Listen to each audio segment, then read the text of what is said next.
Hi, my name is Sadie Sewell, and this is my recording for the author, illustrator, poet study. And I chose the author Mary Pope Osborne. You might know her from the Magic Treehouse series.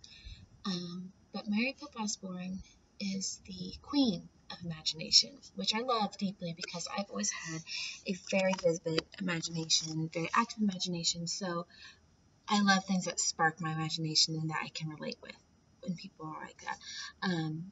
Her books express, all of her books, they just massively express her imaginative capabilities. So I'm going to read a few quotes from her that she said and written to help show how extraordinary her brain is. First quote, she says, "When I was 4 years old, my father, who is a colonel, I'm not sure how to say it, in the army, was stationed in Salzburg, Austria, across the street from our house was an ancient castle on a cliff. So when I first heard fairy tales, I felt as if the magic of Cinderella or Sleeping Beauty was taking place right in my own neighborhood." That would be pretty cool to grow up reading about princesses and feeling like it was happening right by you. And then she says, "When I was 5, we moved to Virginia and lived inside an old fort that was surrounded by a moat. So when I heard stories of American history, I felt as if those dramas were taking place right in my own backyard. Maybe those early environments explain why mythical and historical times and places seem more real to me than the modern world of shopping malls and freeways."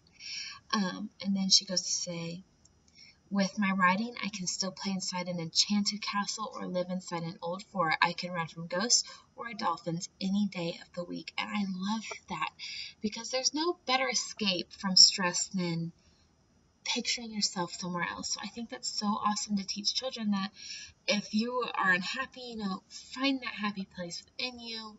And so I like that she's all about that and kind of inspires that.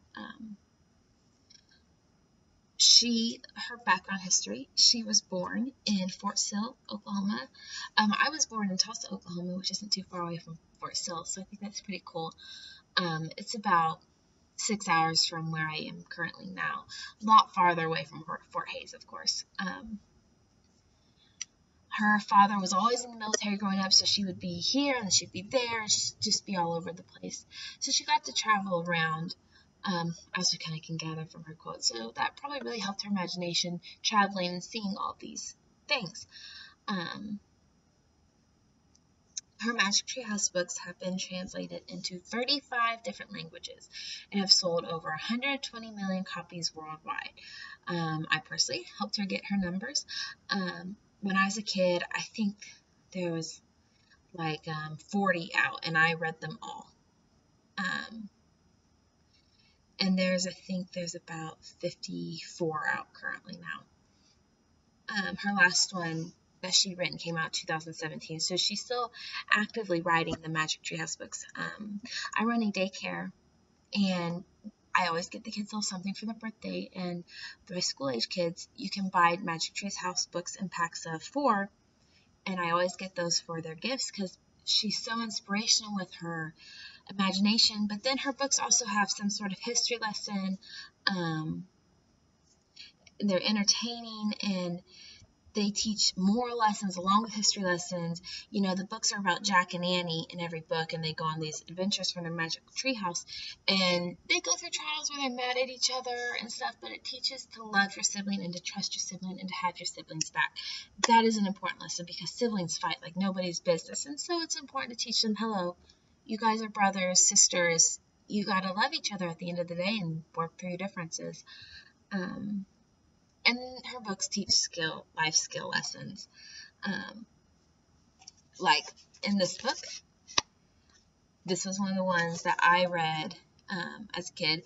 It's book number 25. It's Shadow of the Shark. I never forget this book. I remember always being terrified of sharks.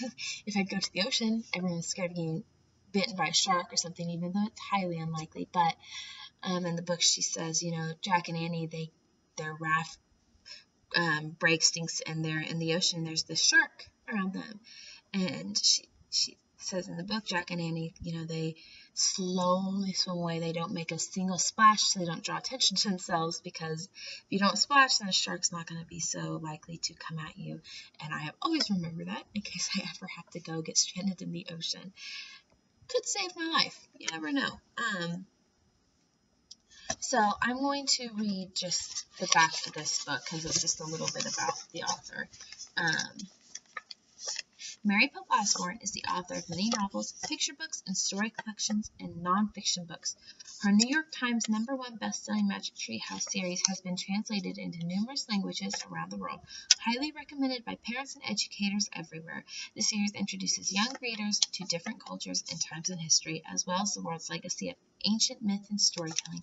She and her husband, writer Will Osborne, author of Magic Tree House the Musical, live in northwestern Connecticut with their 3 dogs.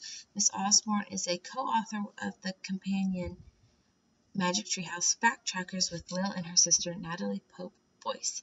And then there's a picture of her with one of her dogs. I read online too, that was one of the facts about hers. She has 3 dogs. Can't find the dogs' names anyways.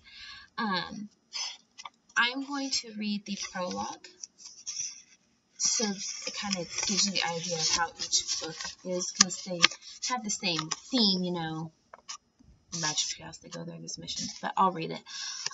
The prologue is, one summer day in Frog Creek, Pennsylvania, a mysterious tree house appeared in the woods. It was filled with books. A boy named Jack and his sister Annie found the tree house and soon discovered that it was magic. They could go to any time and place in history just by pointing to a picture in one of the books. While they were gone, no time at all passed in Frog Creek. Jack and Annie eventually found out that the tree house belonged to Morgan Le Fay, a magic librarian from the legendary realm of Camelot. They have since traveled on many adventures in the Magic Tree House and completed many missions for both Morgan Le Fay and her friend Merlin the Magician. Teddy and Kathleen, 2 young enchanters from Camelot, have sometimes helped Jack and Annie in both big and small ways. Now Jack and Annie will use the Magic Tree House to go on any new kind of mission. So that gives you an idea of how the books go.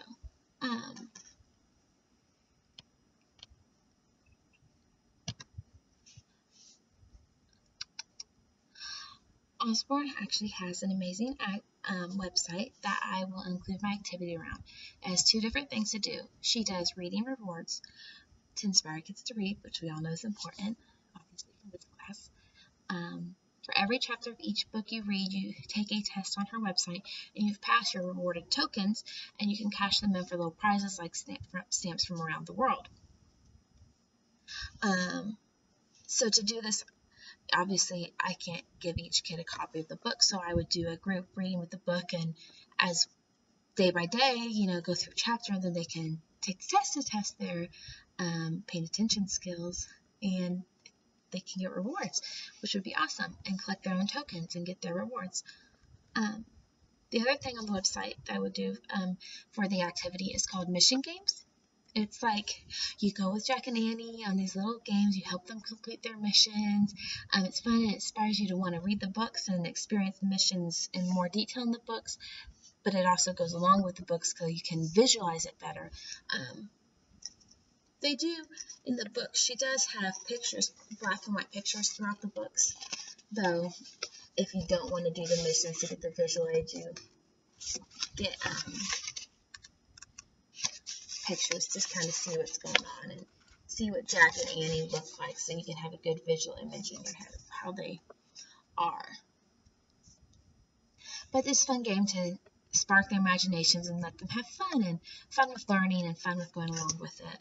Mary Osborne is really passionate about reading and getting kids to read. She has on her personal website has a section for teachers, which is really cool. I suggest everyone go check it out.